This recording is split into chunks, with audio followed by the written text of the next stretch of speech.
Shahzad said that, "O Swami, an old and religious-minded Muslim fisherman used to work hard to feed his women and children. He regularly got up early in the morning and went to the bank of the river, and used to throw the net into the river 4 times. Waking up early one day, he cast a net in the river. When he started pulling it out, the net felt very heavy. He thought that he had caught a big fish today, but when he pulled out the net with effort, the dead body of a donkey was stuck in it. He was shocked to see him. His net was also torn in places due to the donkey's burden. He handled it and then threw it into the river. This time what was pulled found only mud and mud in it. He started crying and said that, "Look at my misfortune. Twice I put a net in the river and nothing came in my hands. I don't even know any other business apart from this profession. What should I do for survival?" He washed the net and then threw it into the water. This time also he had bad luck. There was nothing in the net except pebbles, stones and fruit kernels. Seeing this, he started crying even more. Meanwhile, the morning light had also spread.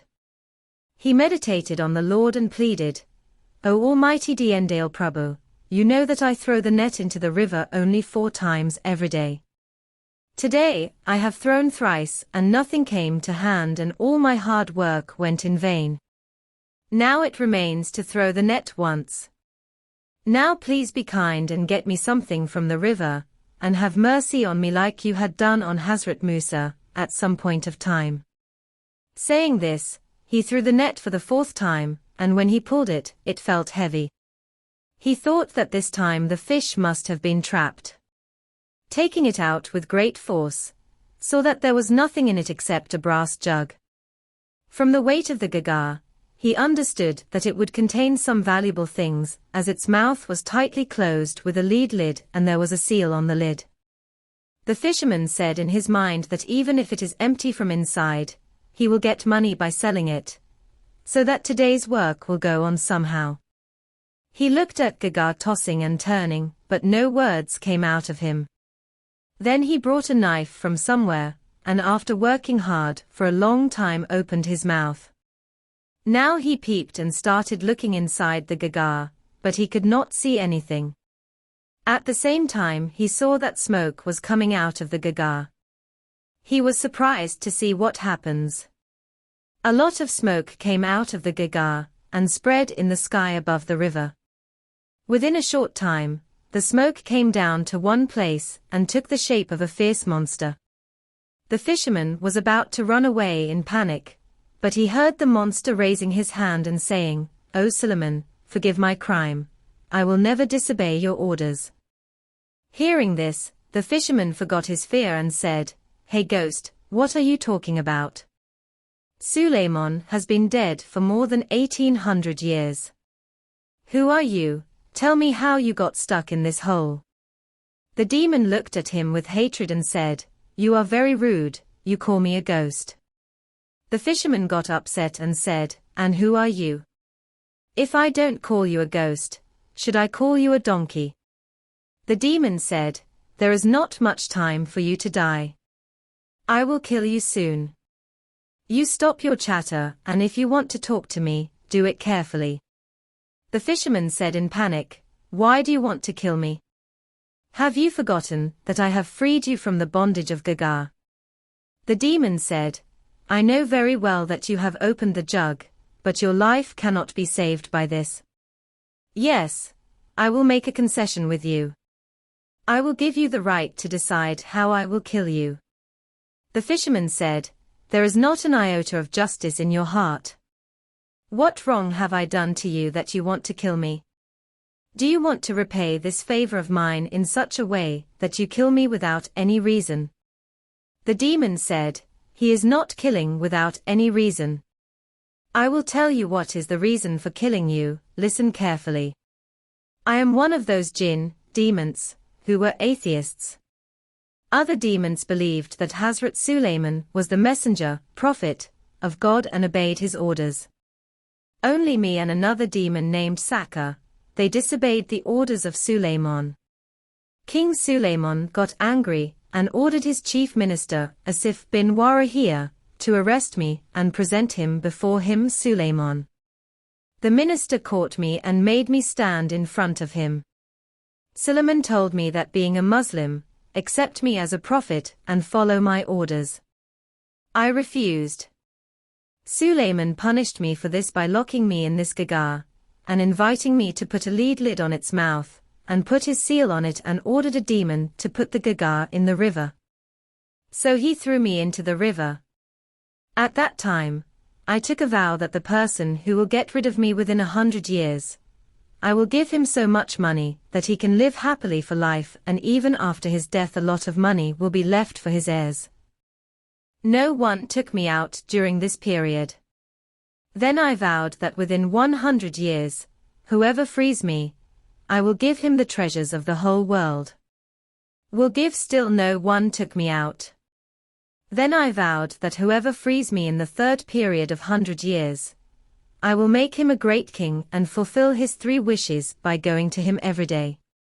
When no one took me out even in this third period, I got very angry, and in that condition, I took a vow that whoever would take me out now, I would kill him very cruelly. Yes, I will make so much concession with him that I will kill him in the way he wants to die. Now since you have taken me out after this promise of mine, now you tell me how to kill you. The fisherman was surprised and horrified to hear this and started thinking that misfortune has overtaken me, that I am getting death penalty for doing good. He begged and said to the demon, "Brother, you forget your promise.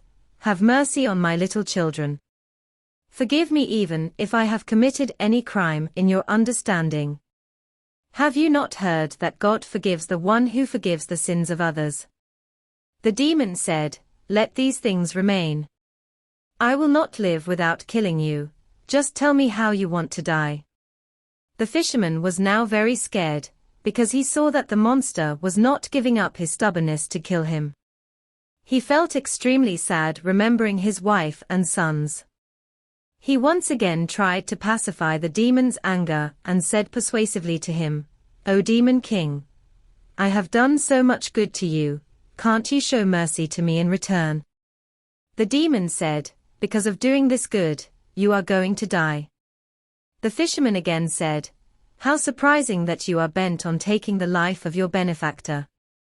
It is a well-known saying that if someone does good to the bad, he will bear the bad consequences. This saying applies to you completely." The demon said, "No matter how many questions and answers you ask and no matter how many proverbs you say, I will not go away from the vow of taking your life." The fisherman finally thought of a way to protect himself.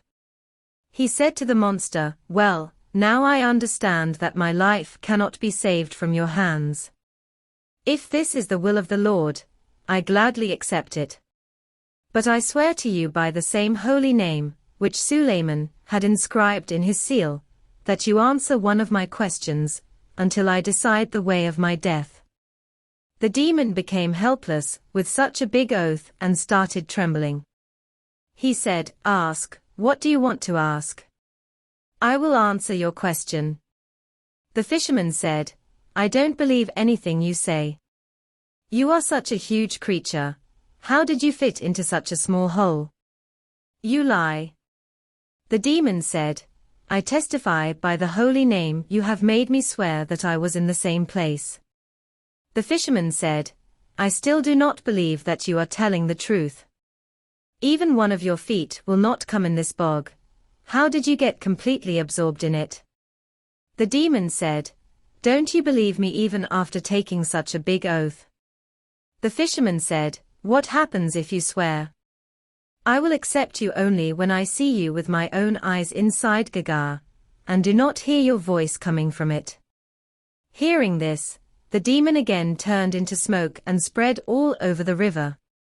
Then that smoke-like monster gathered at one place and slowly started going to Gagar. When there was no trace of smoke outside, the demon's voice came from inside the Gagar. "Now you know that I didn't tell lies. I was locked in this Gagar." The fisherman did not answer this. He placed the cover of the gagar, which had Sulayman's seal on it, over the gagar's mouth and closed it tightly. Then he said, "O demon, now it is your turn to beg me to forgive your crime. Or tell me how you yourself want to die by my hand. No, it would be appropriate for me to put you back in this river, and build a house on the banks of the river, and warn any fisherman who comes here to cast his net that a giant monster is locked here in a gagar." Hearing this, the demon got very scared. He beat his hands and feet to come out of gagar, but this thing was impossible, because gagar's mouth had a cover with Sulayman's seal on it and it was constrained because of that seal. He got very angry, but he controlled his anger and said persuasively, "Fisherman brother, don't put me in the river again. Did you really understand what I said? I was only jokingly talking about killing you. Sorry, you got my point right. Now take me out." The fisherman laughed and said, "Why brother, when you were outside Gagar, you used to consider yourself a very powerful demon king and used to be arrogant. Now what happened is that as soon as you go inside Gagar, you consider yourself very poor. I will definitely throw you in the river now, and you will remain captive in this Gagar till doomsday." The demon said, "For God's sake give up the intention of throwing me back into the river." In this way, the monster humbly begged for release and did a lot of persuasion, but the fisherman did not budge. Then the demon said, "If you leave me this time, I will do you a great favor." The fisherman said, "You are a great sly. How can I believe you? If I leave you, you will again be determined to kill me. You will give me the same reward for this favor, as the king named Garik did to Hakim Juban." On being asked by the demon what is this story,